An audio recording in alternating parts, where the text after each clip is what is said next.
Hello అండి, అందరికీ నమస్కారం. ఈరోజు నేను ధనుసుగడ్డలు తీసుకువచ్చి నీళ్లు వేసి శుభ్రంగా కడిగి ఉప్పు చక్కెర ఏమీ వేయకుండా ఓన్లీ తక్కువ నీళ్ళతో ఈ ధనుసుగడ్డలు కుక్ చేశాను. ఈ ధనుసుగడ్డలని ఇలా తయారు చేసుకొని తినడం వల్ల వాటిలో ఉన్న పోషక పదార్థాలు మనకు అందుతాయి. ఇందులో పీచు పదార్థం, ప్రోటీన్, ఐరన్ ఉంటుంది. ఇప్పుడు ఈ సీజనల్గా వచ్చే ఈ ధనుసుగడ్డలను చక్కగా కుక్ చేసుకొని తినడం వల్ల మన ఆరోగ్యానికి మేలు జరుగుతుంది. చూడండి, ఇలా నేను శుభ్రంగా కడిగి చక్కగా నీళ్ళలో కొంచెం నీళ్ళు వేసుకొని కుక్ చేసుకున్నాను.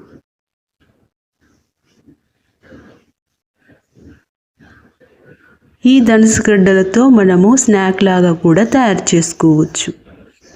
కానీ ఎక్కువగా ఇలా తయారు చేసుకొని తినడం వల్ల ఆరోగ్యానికి చాలా మేలు జరుగుతుంది.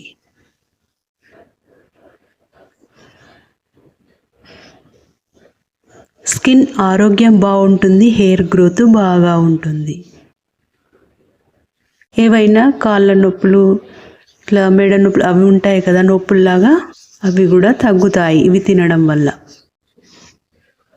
ఇలా రెడ్గా ఉన్న వాటిలో షుగరు, సాల్ట్ వేయకుండా ఇలా కొంచెం వాటర్ వేసుకొని కుక్ చేసుకున్నా కూడా చాలా టేస్టీగా ఉంటాయి. చూడండి, ఇలా నేను ఒక 10 minutes కుక్ చేశాను. లోపల బయట చక్కగా కుక్ అవుతాయి.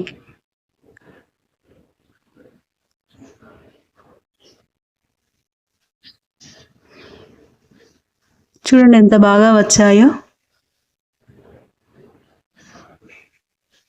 కొందరు కాల్చి కూడా తింటారు. నేను మాత్రం ఎక్కువగా ఇలా కుక్ చేసి తింటూ ఉంటాము. చాలా టేస్టీ, హెల్తీ ఫుడ్.